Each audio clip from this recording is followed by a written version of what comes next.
그날 저녁 아들 준호가 집에 들어서는 발걸음부터 이상했다.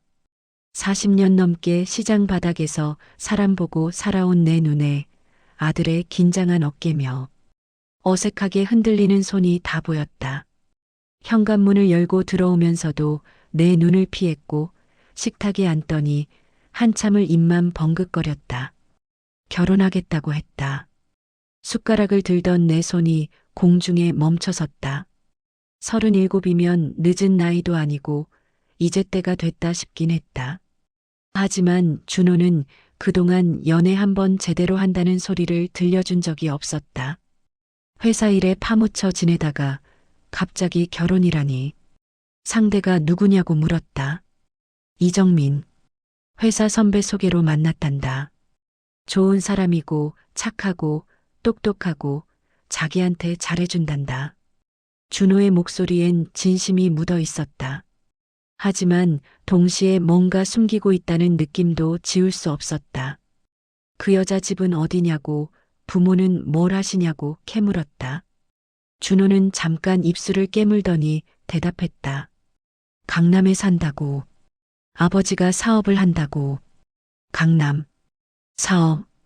그 두 단어로 충분했다. 우리 집 월세 반지하와는 다른 세상이었다. 나는 평생 이 시장 골목에서 중고 옷 팔아 두 자식 키웠다. 손에 굳은 살 박히고 겨울이면 동상에 손가락 터지고 여름이면 땀범벅이 돼서 그렇게 모은 돈으로 준호 대학까지 보냈다. 학비며 생활비며 한 푼도 아깝지 않았다. 내 아들만큼은 제대로 된 사람 만들고 싶었으니까. 그런데 강남 사업가 집딸이라니. 반대한다고 말했다.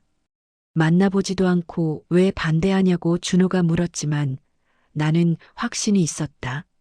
만나봐야 뻔하다고. 그쪽 부모가 우릴 어떻게 보겠냐고. 시장에서 옷 파는 집안이라고, 학력도 변변찮고 재산도 없는 집안이라고 분명 무시할 거라고 말했다. 준호는 세상이 그렇게 단순하지 않다고, 정민이는 그런 사람이 아니라고 항변했다. 나는 코웃음 쳤다. 지금은 그럴 수 있다고. 근데 결혼하고 나면 달라진다고. 환경 차이가 얼마나 큰 벽인지 엄마는 안다고 말했다. 그때였다. 준호가 소리를 질렀다. 엄마가 살아온 세상만 정답이 아니라고. 처음이었다. 이 아이가 나한테 목소리를 높인 건. 준호는 자리를 박차고 일어나 방으로 들어가 버렸다. 쾅, 문 닫는 소리가 좁은 집 안을 울렸다. 나는 혼자 남은 식탁에 앉아 식어가는 국그릇을 멍하니 바라봤다. 가슴이 철렁 내려앉았다. 내가 틀렸나 싶기도 했다.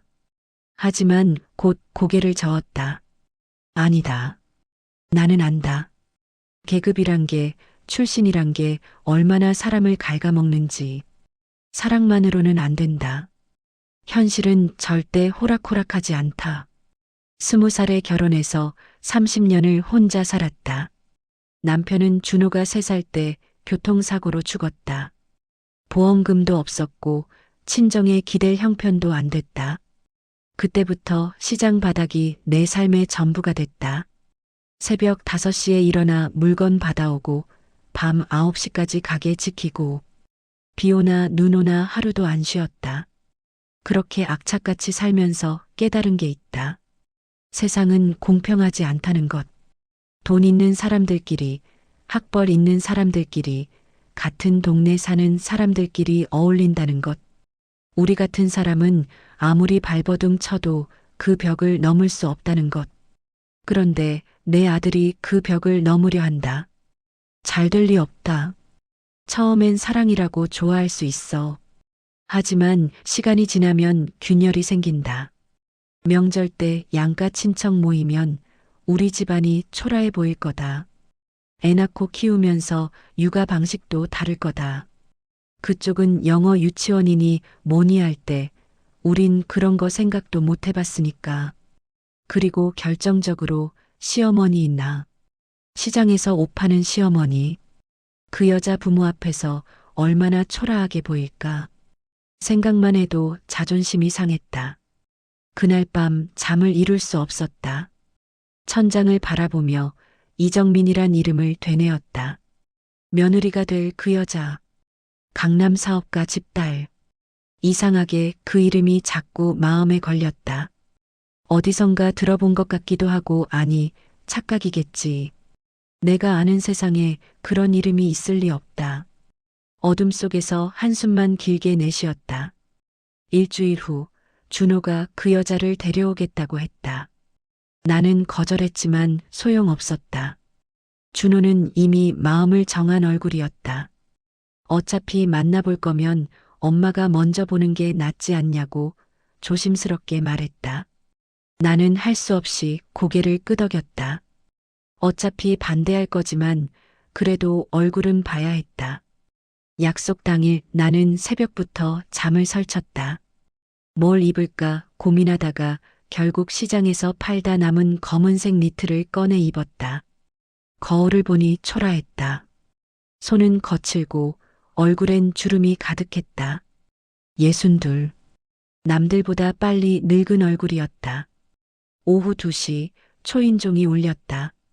문을 열자 준호가 먼저 들어왔고 그 뒤로 한 여자가 따라 들어왔다. 키가 크고 날씬했다. 옅은 베이지색 코트에 하얀 블라우스, 단정한 구두. 머리는 어깨까지 내려오는 단발이었고 화장은 거의 안 한 것처럼 자연스러웠다. 이정민. 33이라고 들었는데 실물은 더 어려 보였다. 그 여자는 현관에 들어서자마자 내게 깊게 인사했다. 목소리는 떨리고 있었다. 안녕하세요, 어머님. 이정민입니다. 어머님이라는 호칭이 귀에 거슬렸다. 아직 며느리도 아닌데 벌써 어머님이라니.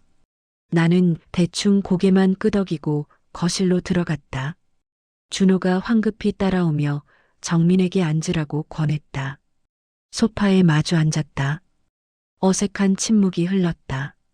나는 정민을 찬찬히 훑어봤다. 옷매무새, 손톱, 가방, 구두. 하나같이 비싸 보였다. 우리 가게에서 파는 물건들과는 차원이 달랐다. 준호가 어색하게 입을 열었다. 차라도 한 잔 드시라고 직접 끓여온 케이크도 있다고. 정민이 가져온 상자를 내밀었다. 유명 베이커리 로고가 박힌 고급스러운 상자였다. 나는 받지 않았다. 그냥 테이블에 놔두라고만 했다. 그때 정민의 눈을 봤다. 갈색 눈동자가 나를 조심스럽게 바라보고 있었다. 긴장한 게 역력했다. 손가락을 꼭 쥐고 있었고 입술을 자꾸 깨물었다. 이상했다. 강남에서 자라고 좋은 학교 나오고 부유한 집 딸이라면서 왜 저렇게 떨고 있지? 보통은 당당하거나 아니면 건방지기 마련인데 저 여자는 마치 뭔가 잘못한 사람처럼 움츠러들어 있었다. 차를 마시면서 몇 마디 물어봤다. 어디서 자랐냐고, 학교는 어딜 나왔냐고, 부모님은 뭘 하시냐고. 정민은 또박또박 대답했다. 강남에서 태어나 자랐고 이화여대를 나왔고 아버지는 건설 관련 사업을 하신다고. 전부 예상했던 대답이었다. 우리와는 다른 세상 사람이라는 걸 확인시켜주는 대답들. 그런데 정민이 갑자기 질문을 했다. 어머님, 시장 일은 언제부터 하셨어요? 순간 기분이 이상해졌다. 시장 일. 그 단어를 저 여자 입에서 듣는 게 묘하게 거슬렸다. 마치 구경거리를 보듯이 묻는 것 같았다. 30년 넘게 했다고 짧게 대답했다. 정민은 고개를 끄덕이며 뭔가 더 말하려다가 입을 다물었다. 그 표정이 이상했다. 궁금한 게 많은데 참고 있는 것 같았다. 20분쯤 지났을까? 나는 더 이상 앉아있기가 힘들었다. 가게 일이 있다고 둘러댔다.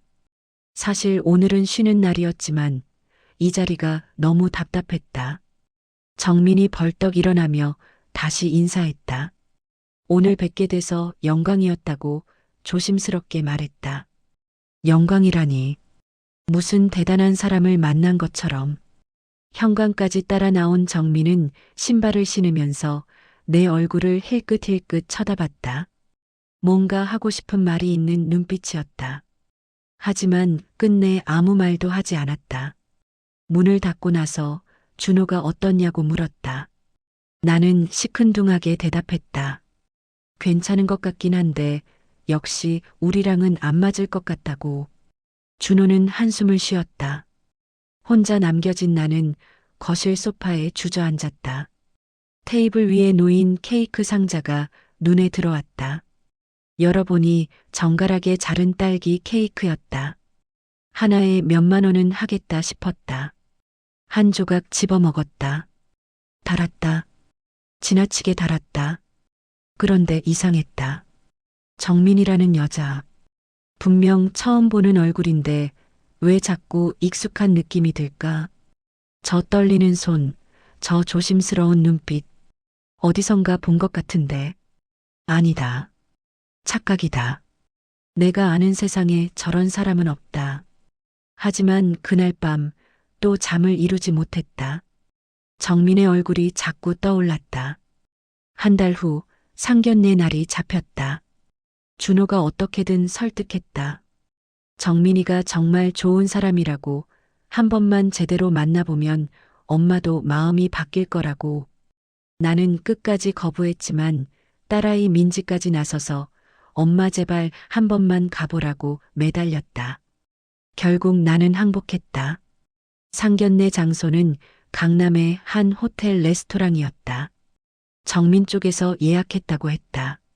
준호가 양복을 새로 맞춰 입고 나를 데리러 왔다. 나는 시장 옷가게에서 제일 괜찮아 보이는 검은색 투피스를 골라 입었다. 거울을 보니 역시 초라했다.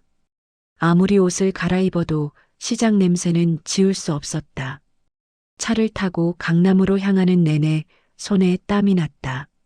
준호는 계속 괜찮을 거라고, 긴장하지 말라고 했지만 소용없었다. 이미 마음속으로 각오는 하고 있었다. 무시당할 거라고, 비웃음 당할 거라고. 호텔에 도착했다. 로비부터 압도됐다. 천장이 높고 샹들리에가 반짝였다. 내 평생 이런 곳에 와본 적이 없었다. 복도를 지나가는 사람들도 하나같이 말쑥했다. 나는 자꾸 옷매무새를 만지작거렸다. 레스토랑 입구에서 정민이 우리를 기다리고 있었다. 오늘은 연한 회색 원피스를 입었는데 역시 비싸 보였다. 정민은 나를 보자마자 반갑게 인사했다. 목소리는 여전히 떨리고 있었다. 어머님 오시느라 수고하셨어요. 나는 고개만 끄덕였다. 예약된 룸으로 들어가자 이미 두 사람이 앉아 있었다. 정민의 부모였다. 아버지는 50대 후반으로 보였고 머리를 깔끔하게 넘긴 모습이 카리스마 있어 보였다. 어머니는 나보다 한 살 많다고 들었는데 피부가 곱고 옷차림이 고급스러웠다. 한눈에 봐도 평생 고생이란 걸 모르고 산 얼굴이었다. 인사를 나눴다. 정민 아버지는 덤덤하게 악수를 건넸고 어머니는 어색하게 웃으며 자리에 앉으라고 권했다. 음식이 나오기 시작했다. 코스 요리였다. 에피타이저부터 메인, 디저트까지. 접시마다 예쁘게 담긴 음식들이 나왔지만 나는 먹는 둥 마는 둥 했다. 입맛이 없었다. 대화는 주로 준호와 정민 아버지 사이에서 오갔다. 회사 이야기, 업계 이야기. 나는 거의 입을 열지 않았다. 끼어들 틈도 없었고 끼어들고 싶지도 않았다. 그러다 정민 어머니가 나를 쳐다보며 물었다. 시장에서 장사하신다고 들었는데 힘드시죠? 말투는 공손했지만 그 안에 담긴 뉘앙스가 느껴졌다. 동정 어린 그러면서도 선 긋는 듯한 어투였다. 괜찮습니다. 짧게 대답했다. 더 말하고 싶지 않았다. 요즘은 시장도 많이 어렵다던데요. 온라인 쇼핑 때문에. 그래도 버티고 있습니다. 대단하세요. 저는 그런 일 절대 못할 것 같아요. 웃으면서 하는 말이었지만 그 웃음 뒤에 뭐가 있는지 나는 알았다. 자기는 절대 그런 삶을 살 일이 없다는 안도감. 그리고 우리 가족을 아래로 보는 시선. 참을 수 있었다. 어차피 예상했던 거니까. 하지만 다음 말은 참기 힘들었다. 근데 두 분이 결혼하면 생활 수준 차이가 좀 있지 않을까요? 정민이는 어릴 때부터 좋은 환경에서 자라서 그 순간 테이블 아래에서 누군가 내 손을 꼭 잡았다. 정민이었다. 나는 깜짝 놀라 정민을 쳐다봤다. 정민은 어머니를 향해 차분하게 말했다. 엄마, 환경은 중요하지 않아요. 사람이 중요하죠. 정민 어머니는 당황한 얼굴로 딸을 바라봤다. 정민은 계속 내 손을 잡고 있었다. 그 손이 떨리고 있었다. 하지만 놓지 않았다. 전 어머님을 존경해요. 혼자 힘으로 두 자녀를 훌륭하게 키우셨잖아요. 정민의 목소리가 점점 단단해졌다. 그건 누구나 할 수 있는 게 아니에요. 순간 정민 어머니의 얼굴이 굳었다. 분위기가 싸늘해졌다. 정민 아버지도 난처한 표정으로 딸을 쳐다봤다. 나는 손을 빼려 했지만 정민은 더 세게 잡았다. 그 순간 정민의 눈을 봤다. 간절했다. 애원하는 것 같았다.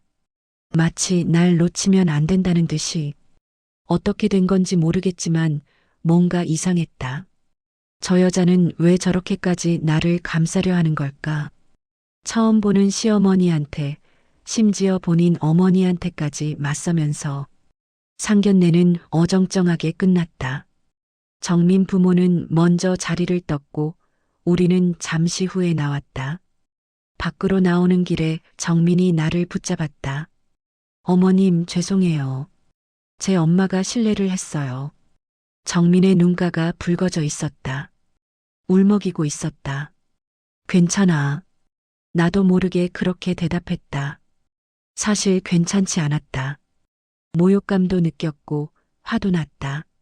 하지만 정민의 저 눈물을 보니 뭐라 말할 수가 없었다. 그날 밤 또 잠을 이루지 못했다. 정민이 내 손을 잡았던 그 순간이 자꾸 떠올랐다.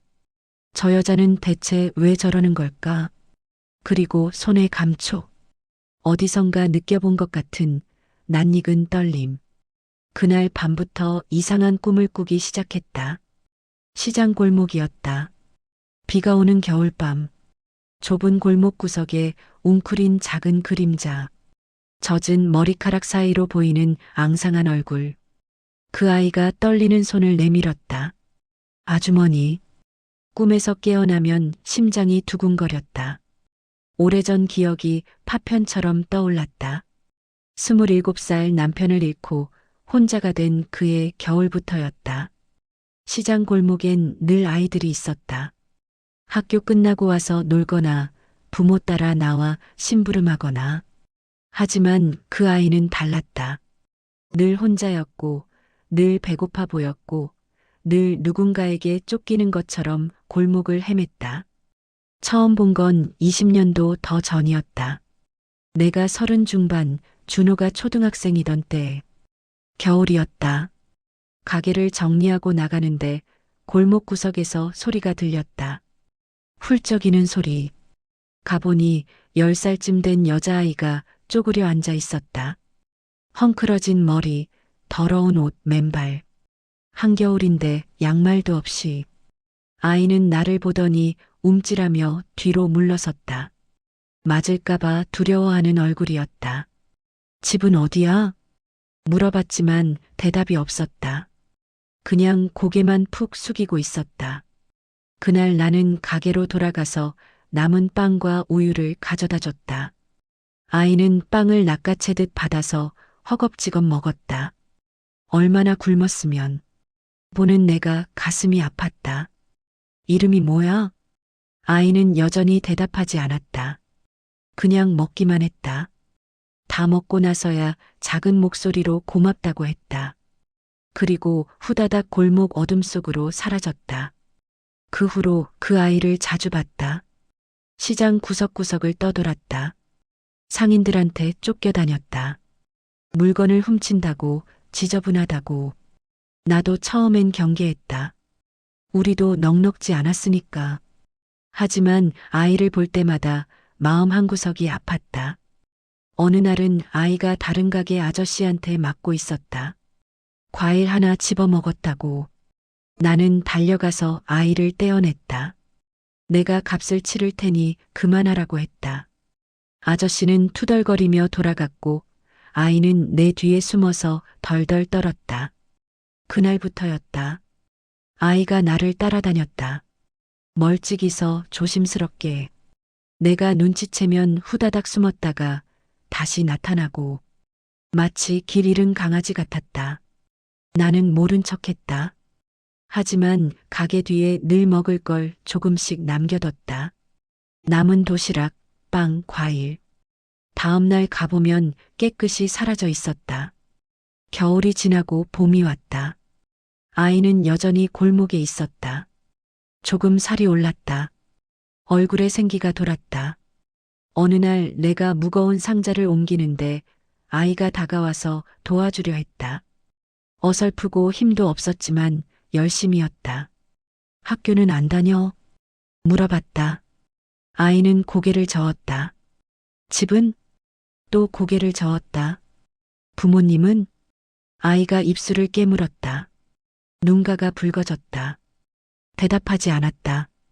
더 이상 묻지 않았다. 다 사연이 있는 거겠지. 나도 내 사정으로 바빴으니까. 그해 여름 아이가 사라졌다. 며칠을 안 보이더니 일주일이 지나도 나타나지 않았다. 뒤쪽에 남겨둔 음식도 그대로였다. 혹시 무슨 일이 생긴 건 아닐까? 걱정이 됐다. 한 달쯤 지났을 때 아이가 다시 나타났다. 그런데 모습이 달랐다. 머리가 짧게 잘렸고 옷이 깨끗했다. 그리고 낯선 여자가 아이의 손을 잡고 있었다. 복지사였다. 아이를 보호시설로 데려간다고 했다. 앞으로는 제대로 먹고 학교도 다닐 수 있을 거라고. 나는 고개를 끄덕였다. 잘 됐다고 생각했다. 아이는 떠나기 전에 내게 다가왔다. 작은 손으로 내 손을 꼭 잡았다. 떨리고 있었다. 아주머니, 고마워요. 목소리가 잠겼다. 울먹이고 있었다. 나중에 크면 꼭 보답할게요. 나는 아이의 머리를 쓰다듬었다. 보답은 필요 없어. 그냥 나중에 커서 사람한테 함부로 하지 말고 너처럼 힘든 사람 있으면 도와주고 받은 거 그렇게 돌려주면 돼. 아이는 눈물을 뚝뚝 흘리며 고개를 끄덕였다. 약속할게요. 절대 잊지 않을게요. 그게 마지막이었다. 그 후로 아이를 다시 보지 못했다. 가끔 생각났다. 잘 자라고 있을까? 학교는 잘 다니고 있을까? 하지만 시간이 흐르면서 기억도 흐릿해졌다. 20여 년이 지났다. 나는 늙었고 준호는 어른이 됐다. 그 아이의 얼굴도 잊었다. 아니, 잊었다고 생각했다. 침대에 누워 천장을 바라봤다. 정민의 얼굴이 떠올랐다. 떨리는 손, 조심스러운 눈빛, 날 놓치지 않으려는 듯 꼭 잡았던 그 손. 설마, 아니다. 말도 안 돼. 강남 사업가 딸이 시장 골목에 그 아이일 리가 없다. 그건 너무 극적이고, 너무 우연이고, 너무 비현실적이다. 하지만 가슴 한구석에서 뭔가가 속삭였다. 혹시 일주일 후 정민이 집에 다시 찾아왔다. 준호가 출장을 간 사이였다. 혼자 온 거였다. 약속도 없이 갑자기 나타나서 나는 당황했다. 문 앞에 선 정민은 양손에 보자기를 들고 있었다. 어머님, 제가 직접 반찬을 좀 만들어 봤어요. 받아주실래요? 거절하려다가 그만뒀다. 정민의 얼굴에 간절함이 가득했다. 마지못해 문을 열어줬다. 정민은 주방에 보자기를 풀었다. 용기마다 정갈하게 담긴 나물, 조림, 국. 생각보다 손이 많이 갔을 음식들이었다. 요리 배우셨어요? 물어봤다. 정민은 고개를 저었다. 아니요. 그냥 옛날에 먹었던 맛을 기억해서 만들어 봤어요. 옛날에 먹었던 맛. 이상한 표현이었다. 부잣집 딸이 무슨 옛날 맛을. 하지만 더 묻지 않았다. 차를 내왔다. 정민은 조심스럽게 거실을 둘러봤다. 좁은 공간, 오래된 가구, 벽에 걸린 아이들 사진. 정민의 시선이 준호 어릴 적 사진에 멈췄다. 준호 오빠 정말 귀여웠네요. 그때가 제일 예뻤죠. 커서는 말도 안 듣고. 정민이 웃었다. 그런데 그 웃음이 조금 슬퍼 보였다. 어머님은 혼자 두 분을 다 키우셨잖아요. 정말 대단하세요. 대단한 게 아니라 어쩔 수 없었던 거예요. 애들 먹여 살려야 했으니까. 힘드셨을 텐데. 뭐 힘들지 않은 게 어딨어요. 사는 게 다 그렇죠. 정민은 한동안 말이 없었다. 차를 마시는 척하면서 계속 나를 쳐다봤다. 뭔가 하고 싶은 말이 있는 것 같았다. 하지만 끝내 입을 열지 못했다. 그러다 정민이 조심스럽게 물었다. 어머님 시장 일하시면서 힘든 사람들 많이 보셨죠? 당연하죠. 시장이 원래 그런 곳이에요. 혹시 도와주신 적도 있으세요? 이상한 질문이었다. 왜 갑자기 이런 걸 묻는 걸까? 글쎄요. 도와줬다기보단 그냥 눈 감아준 적은 있죠. 먹을 게 없어서 물건 짚는 아이들이나 노숙하는 사람들이나 다들 사정이 있으니까. 정민의 손이 미세하게 떨렸다. 그런 분들 기억하세요? 다 기억하진 못하죠. 워낙 오래됐고 사람도 많았고. 정민은 고개를 숙였다. 뭔가 실망한 것 같았다. 화장실에 다녀오겠다고 했다. 안쪽이라고 알려줬다. 정민이 일어나 복도로 사라졌다. 잠시 후 이상한 느낌이 들었다. 화장실 가는 시간치고 너무 오래 걸렸다. 복도로 나가보니 정민이 복도 벽에 붙인 오래된 사진들을 보고 있었다. 시장 사진들이었다. 20년 전, 30년 전, 가게 앞에서 찍은 사진, 명절 때 시장 사람들과 찍은 사진, 추억이 담긴 사진들. 정민은 그중 한 장을 유심히 들여다보고 있었다. 흑백 사진. 내가 30대 중반쯤 됐을 때 가게 앞에서 찍은 건데 뒤쪽 골목에 흐릿하게 아이 하나가 보였다. 멀리서 찍힌 거라 얼굴은 잘 안 보였다. 이 사진 언제 찍으신 거예요? 정민의 목소리가 떨렸다. 한 25년쯤 됐나? 정확히는 기억 안 나요. 정민은 사진을 만지작거렸다. 손가락이 계속 떨렸다. 혹시 이 뒤에 저 아이 누군지 아세요? 뒤쪽 골목에 흐릿한 아이를 가리켰다. 아니요. 그냥 지나가던 아이겠죠. 정민은 아무 말도 하지 못했다.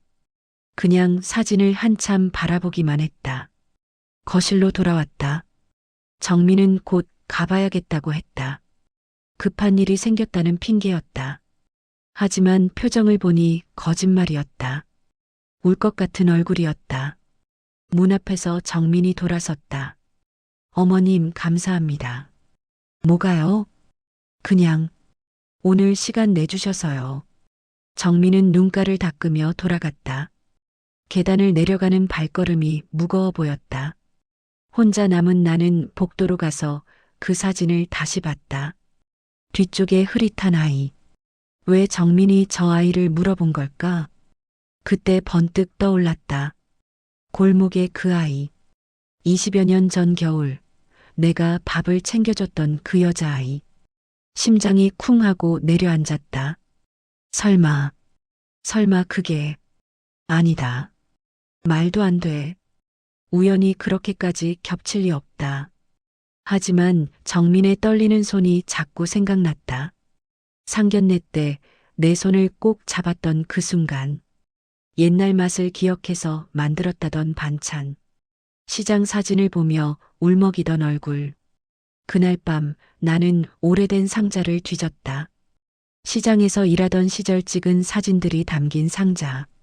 먼지를 털어내고 하나하나 꺼내봤다. 그중 한 장이 눈에 들어왔다. 겨울날 골목. 멀리서 찍은 사진인데 구석에 쪼그려 앉은 작은 그림자가 보였다. 헝클어진 머리, 앙상한 몸. 사진 뒷면에 휘갈겨 쓴 메모가 있었다. 1999년 겨울 골목에서. 가슴이 두근거렸다. 손이 떨렸다. 정민이 33이라고 했다. 1999년이면 10살쯤. 나이가 맞았다. 며칠 후 준호가 결혼 날짜를 잡았다고 했다. 석 달 후 봄이었다. 빠르다고 했지만 준호는 이미 마음을 굳힌 상태였다. 정민이도 원한다고 했다. 나는 뭐라 반대할 말이 없었다. 아니, 반대할 용기가 없었다. 그 사진을 본 이후로 머릿속이 복잡했다. 혹시 정민이 그 아이라면, 혹시 정말로 골목의 그 여자아이라면. 하지만 확신할 수 없었다. 직접 물어볼 용기도 없었다. 결혼 준비가 시작됐다. 예식장, 예단, 혼수. 모든 게 정민 쪽에서 주도했다. 당연했다. 우리 쪽은 돈도 없고 아는 것도 없었으니까. 어느 날 정민 어머니가 전화를 했다. 예단 맞추러 같이 가자고. 백화점에서 만나자고. 거절하고 싶었지만 어쩔 수 없었다. 며느리 어머니 될 사람한테 예의는 지켜야 했으니까. 백화점은 압도적이었다. 명품관 자체가 나를 거부하는 것 같았다. 정민 어머니는 능숙하게 매장을 돌아다녔다. 직원들이 알아보고 인사했다. 단골인 모양이었다. 예단 리스트를 보여줬다. 시계, 가방, 양복. 전부 명품이었다. 가격표를 보는 순간 숨이 막혔다. 한 품목이 내 몇 달치 수입이었다. 이 정도면 적당할 것 같은데 어떠세요? 정민 어머니가 물었다. 웃고 있었지만 눈은 웃지 않았다. 좋습니다. 그렇게밖에 대답할 수 없었다. 그럼 우리 쪽에서 다 준비할게요. 어머님은 신경 안 쓰셔도 돼요. 신경 쓰지 말라는 말이 칼날처럼 꽂혔다. 너희는 돈도 없고 안목도 없으니까 우리가 알아서 할게. 그런 뜻으로 들렸다. 패백 준비는 괜찮으시죠? 예. 전통 방식으로 하면 좋겠어요. 요즘은 간소하게 하는 추세지만 우리 집안은 격식을 중요하게 여기거든요. 격식? 전통? 그런 말들이 나를 짓눌렀다. 나는 그런 거 모른다. 평생 시장 바닥에서 살았는데 무슨 격식을 알겠어. 혹시 도움이 필요하시면 말씀하세요. 잘 아는 분 소개해 드릴게요. 그 말에 자존심이 상했다. 도움. 시에.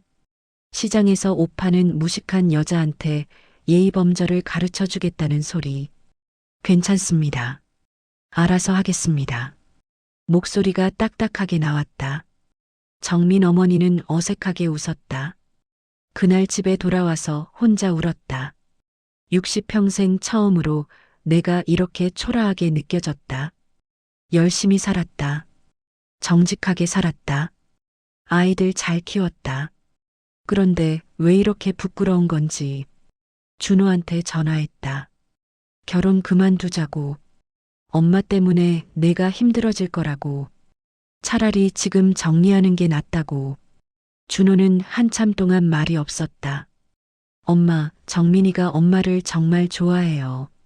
거짓말 마. 어떻게 나를 좋아해. 무시하면 무시했지. 아니에요. 진짜예요. 정민이가 그랬어요. 엄마 같은 분이 시어머니면 정말 좋겠다고. 믿을 수 없었다.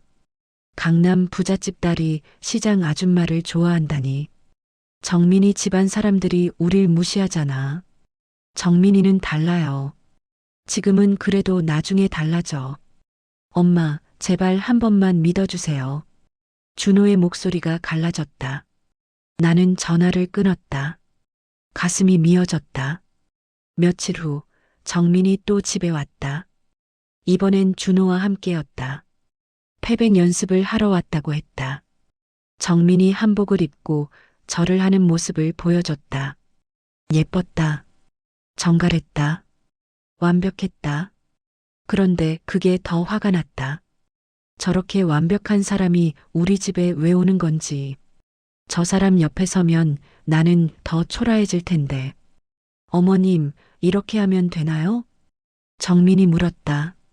조심스러운 목소리였다. 잘 모르겠어요. 나도 해본 적 없어서. 차갑게 대답했다. 정민의 얼굴이 굳었다. 그럼 같이 배워보면 어떨까요? 저도 잘 몰라서요. 당신네 엄마가 소개해준다는 사람한테 배우세요. 나는 바빠요. 정민이 입술을 깨물었다. 준호가 난처한 얼굴로 나를 쳐다봤다. 엄마, 뭐? 내가 뭘 잘못했어? 소리를 질렀다. 나도 모르게 터져나왔다. 내가 뭘 잘못했냐고. 평생 죽어라 이래서 너희들 키웠어. 굶기지도 않았고.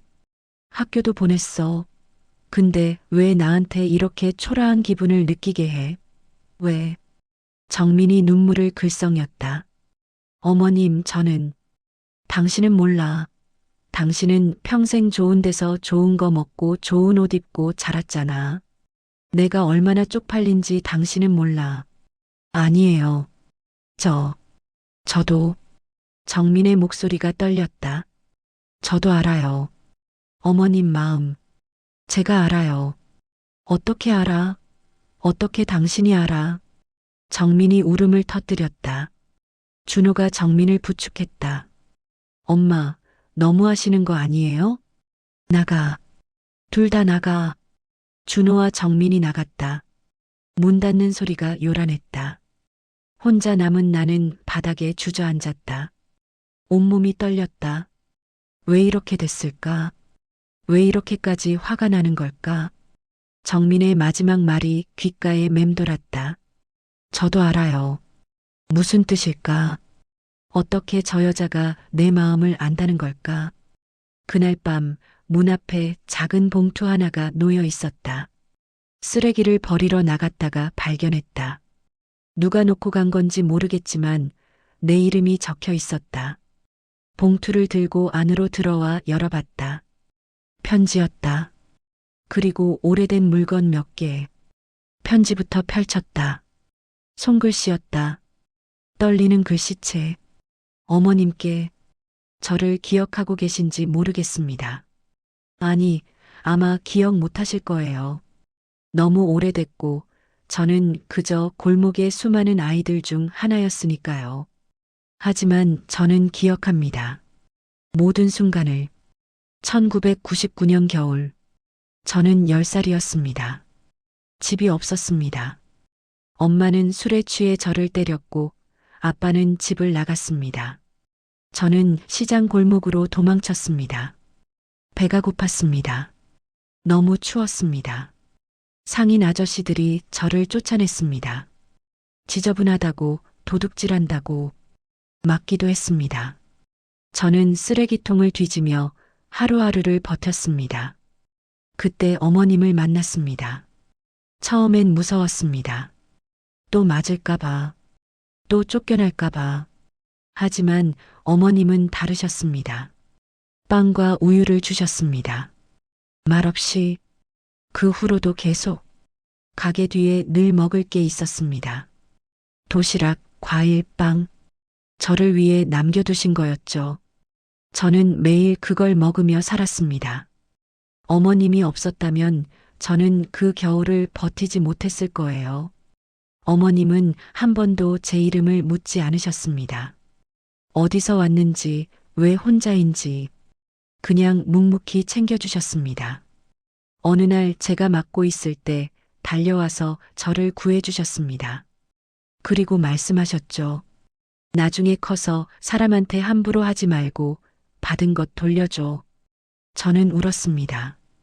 태어나서 처음으로 누군가 저를 지켜줬으니까요. 복지사가 저를 데려갔습니다.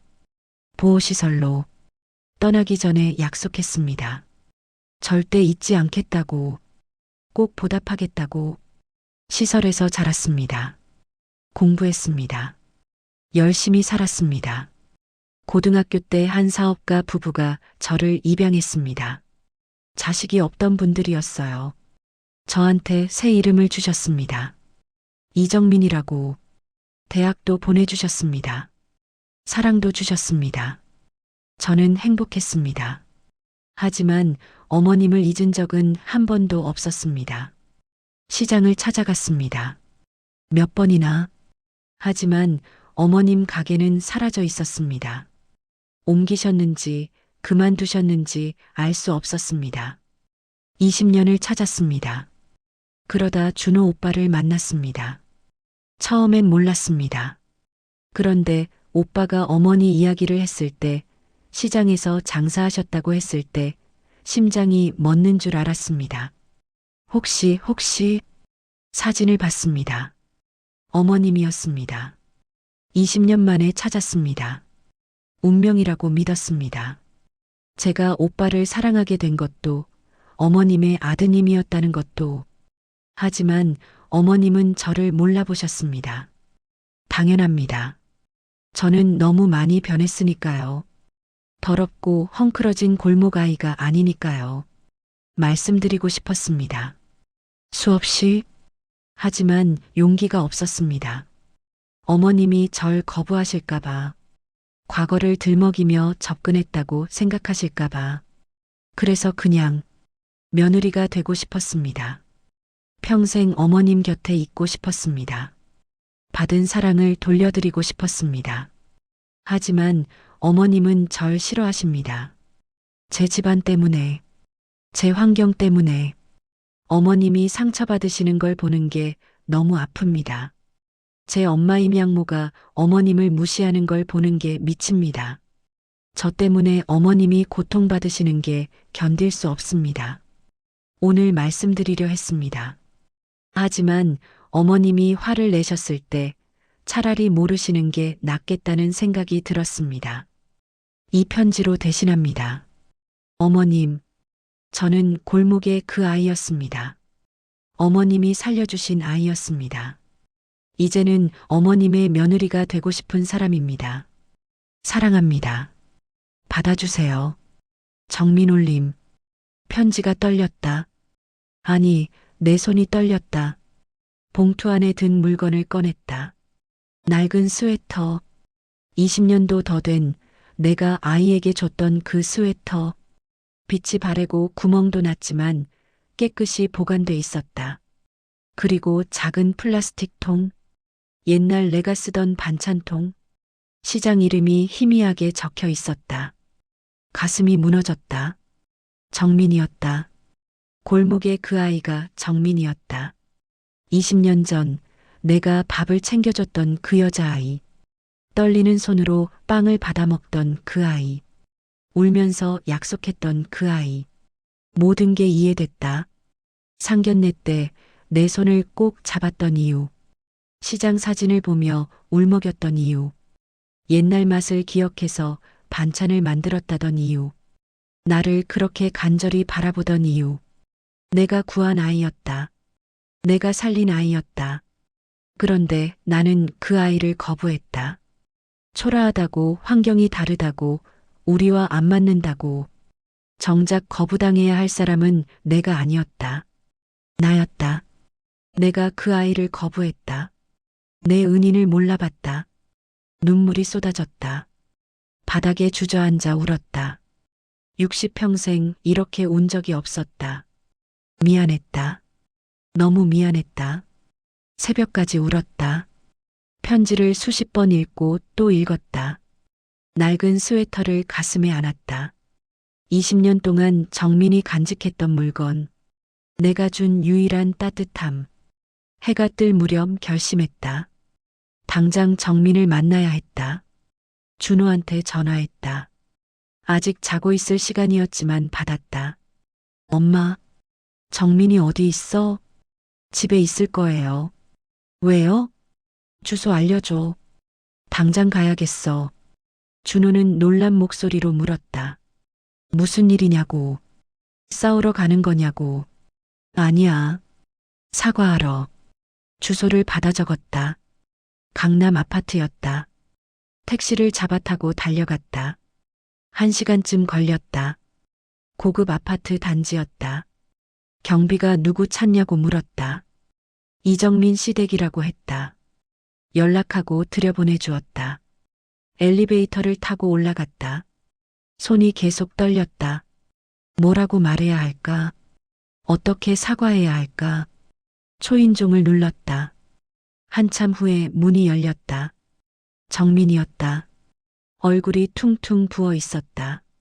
밤새 운 얼굴이었다. 나를 보자 당황했다. 어머님. 들어가도 되겠니? 정민은 황급히 문을 열어줬다. 집안은 넓고 깨끗했다. 하지만 어딘가 쓸쓸해 보였다. 거실에 마주 앉았다. 한동안 아무 말도 못했다. 정민도 나도. 먼저 입을 연 건 나였다. 편지. 받았어. 정민의 눈이 커졌다. 입술이 떨렸다. 물건도 봤어. 스웨터하고 반찬통. 정민이 고개를 숙였다. 눈물이 뚝뚝 떨어졌다. 정민아. 그 이름을 부르는데 목이 메었다. 미안해. 정말 미안해. 정민이 고개를 들었다. 눈물 범벅인 얼굴로 나를 봤다. 내가 너를 몰라봤어. 20년 전 그 아이를. 내가 밥 챙겨줬던 그 아이를 몰라봤어. 아니에요. 알았어야 했는데. 내 떨리는 손을 봤을 때, 내가 날 바라보는 눈빛을 봤을 때, 알았어야 했는데. 정민이 울음을 터뜨렸다. 어머님, 나를 거부한 게 아니었어. 내가 너를 거부했어. 세상에서 가장 응원해야 할 사람을 내가 밀어냈어. 무릎을 꿇었다. 정민 앞에 무릎을 꿇었다. 용서해줘. 이 못난 엄마를. 정민이 황급히 나를 일으켰다. 안 돼요. 어머님이 왜 이러세요? 내가 잘못했어. 너한테 상처 줬어. 내가 얼마나 용기 내서 날 만났는지도 모르고 너를 차갑게 대했어. 아니에요. 어머님 잘못 없어요. 정민이 내 손을 꼭 잡았다. 20년 전처럼 떨리는 손이었다. 저야말로 말씀드렸어야 했어요. 처음부터 솔직하게. 넌 용기가 없었던 거잖아. 거부당할까봐. 정민이 고개를 끄덕였다. 무서웠어요. 어머님이 절 기억 못하시면 어쩌나. 기억하셔도 받아주지 않으시면 어쩌나. 그래서 그냥 며느리가 되고 싶었어요. 그렇게라도 곁에 있고 싶었어요. 정민아. 정민을 안았다. 20년 만에 다시 안았다. 어린 시절에 그 앙상한 아이가 아니었다. 이제는 어른이 된 아름다운 여자였다. 잘 컸구나. 정말 잘 컸어. 정민이 내 품에서 흐느꼈다. 어머님 덕분이에요. 어머님이 없었으면 저는 살아있지 못했을 거예요. 그 겨울을 못 넘겼을 거예요. 아니야. 내가 강했던 거야. 내가 버텨낸 거야.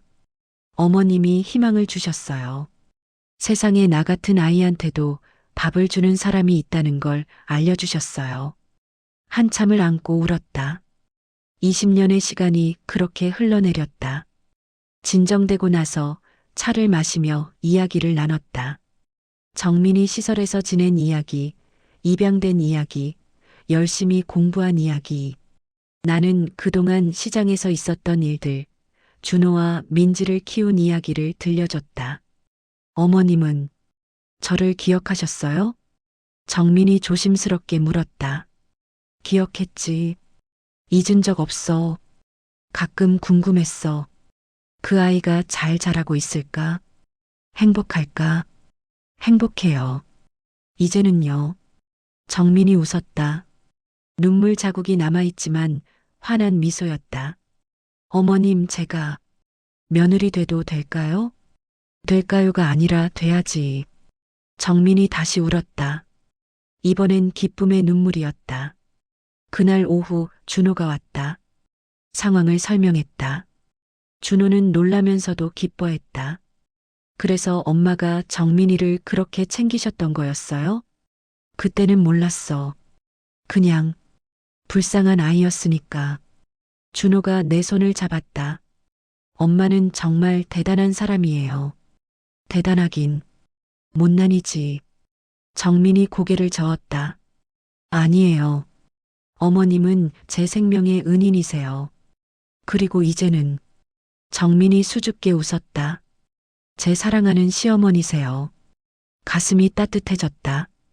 20년 전 골목에서 챙겨준 그 아이가 이제 내 가족이 된다. 석 달 후 봄 결혼식이 열렸다. 정민은 아름다웠다. 웨딩드레스를 입고 버질로드를 걸어오는 모습을 보며 나는 또 울었다. 골목에서 헝클어진 머리로 떨던 그 아이가 이렇게 빛나는 신부가 됐다. 패백 때 정민이 내 앞에 무릎을 꿇었다. 어머님 잘 부탁드립니다. 이 엄마가 잘 부탁한다. 정민을 일으켜 안았다. 하객들은 감동의 눈물을 흘렸다. 하지만 그들은 몰랐다. 우리 사이에 얼마나 깊은 사연이 있는지, 20년이라는 시간이 어떻게 우리를 다시 만나게 했는지. 피로연 끝나고 정민이 내게 속삭였다. 어머님 약속 지켰어요. 받은 거 돌려드렸어요. 뭘 돌려줬는데? 사랑이요. 정민이 웃었다. 나도 웃었다. 그날 밤 집에 돌아와 일기를 썼다. 평생 일기 같은 거 써본 적 없지만 오늘은 기록하고 싶었다. 오늘 정민이가 우리 집 며느리가 됐다. 20년 전 내가 빵 한 조각 건넸던 그 아이가 이제 내 딸이 됐다. 사람 가치는 출신이 아니라 마음에서 나온다는 걸 제일 늦게 깨닫는 건 늘 나였다. 하지만 늦어도 괜찮다. 깨달았으니까. 그리고 돌아왔으니까. 내가 준 사랑이 이렇게 돌아왔으니까. 펜을 놓고 창밖을 봤다. 봄밤이 따뜻했다.